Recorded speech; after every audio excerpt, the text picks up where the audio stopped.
Hey guys, let's get more news about Warriors, but first, don't forget to subscribe and leave your like.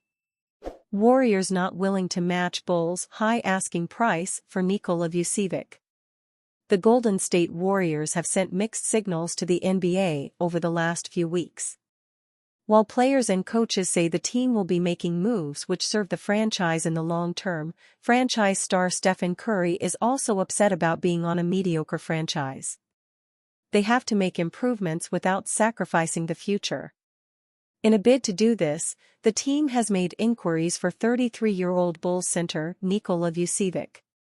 The Athletic is reporting that the Warriors have been quoted a steep asking price for the center. The Chicago Bulls' Nikola Vucevic is the stretch center most often floated externally and internally. They've discussed him and the dynamics at play, including his $21.4 million contract for next season that could theoretically be rerouted in the summer, if necessary. Vucevic will be in Chase Center on Thursday night with the Bulls in town. Chicago has been willing to discuss Vucevic, but the price tag has so far been deemed too steep, league sources said, which is typically the case until the deadline is within about 72 hours. Vucevic is averaging 20.1 points and 10.3 rebounds, while shooting 41.2% from 3 on 4.6 attempts per game.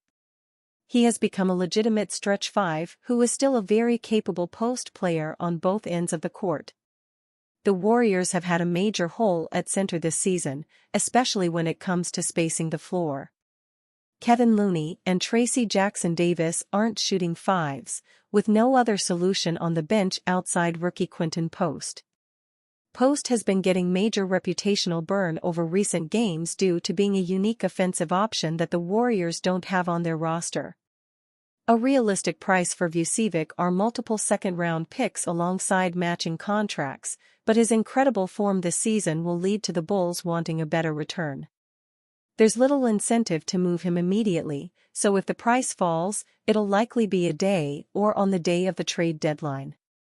We know teams like the Los Angeles Lakers are also keeping tabs on Vucevic, so it won't be an uncontested race for Golden State. Even a team like the Memphis Grizzlies could get involved, and the presence of so many teams could artificially increase Vucevic's value. Given how cautious the Warriors have been in trade discussions recently, they likely won't rise to the Bulls' price even if a rival is close to snapping him up.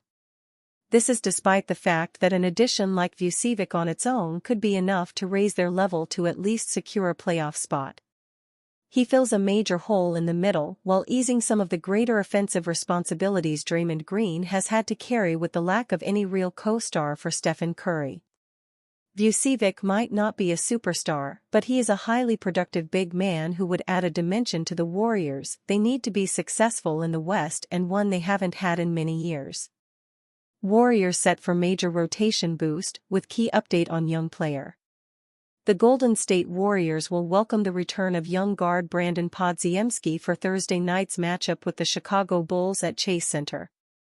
Podziemski had missed the last 12 games due to an abdominal injury, but will now provide a major boost to a Warrior team looking to respond from Wednesday night's 123-117 loss to the Sacramento Kings.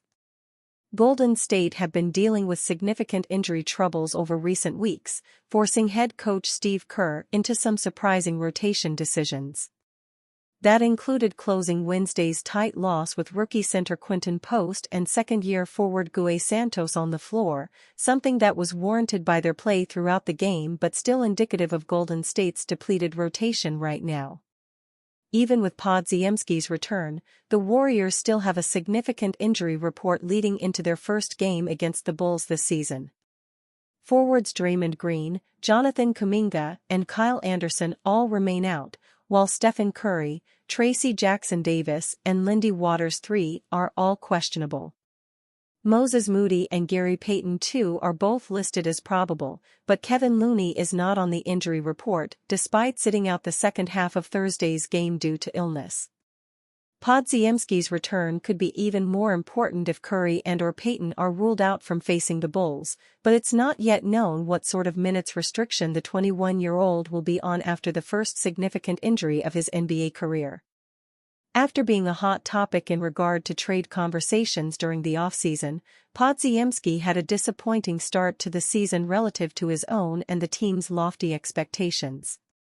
He's currently averaging 8.0 points, 4.5 rebounds, and 3.2 assists this season on 29.5% three-point shooting, all numbers that are down from a rookie season that earned him all-rookie first-team honors. However, Podziemski's numbers and efficiency were trending up prior to his injury, only making his recent absence all the more disappointing. The former 19th overall pick had made 48.3%, 14 of 29, of his three-point attempts in the previous 9 games prior to injury.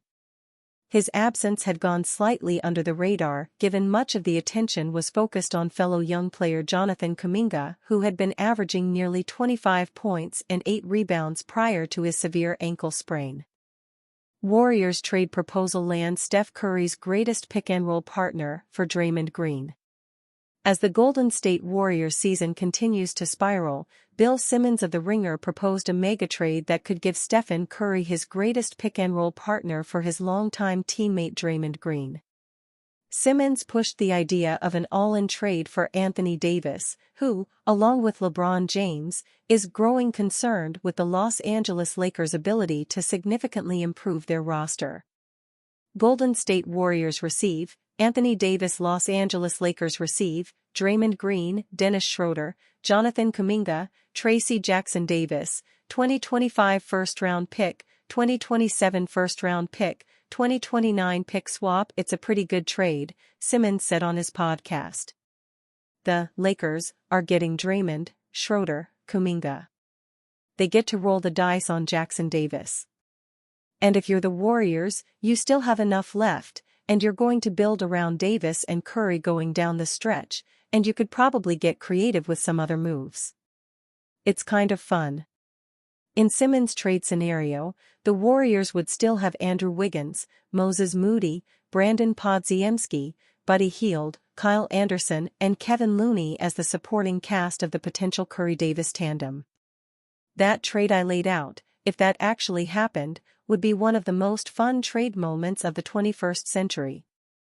There's so much going on in that trade in all different directions, Simmons said.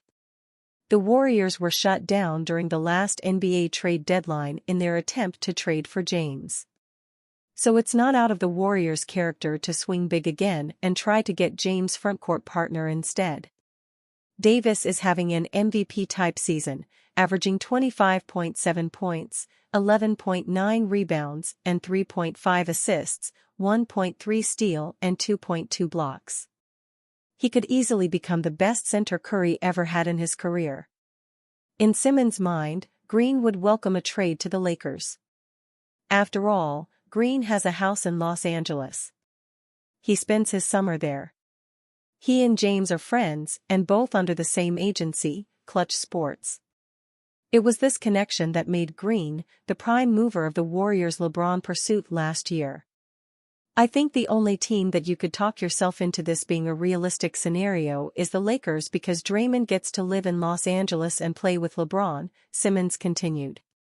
Draymond might be like this, sounds great. I've always wanted to be on the Lakers, let's do it. The treatment Klay Thompson received from the Warriors, which led him to leave the Warriors in the offseason, is a sign that the organization beholden to their dynasty core, except for Curry, isn't ironclad. While Davis can make the Warriors an instant playoff contender, it's not making them a title favorite. And you fan? What do you think of the situation of Anthony Davies? Leave your opinion in the comments.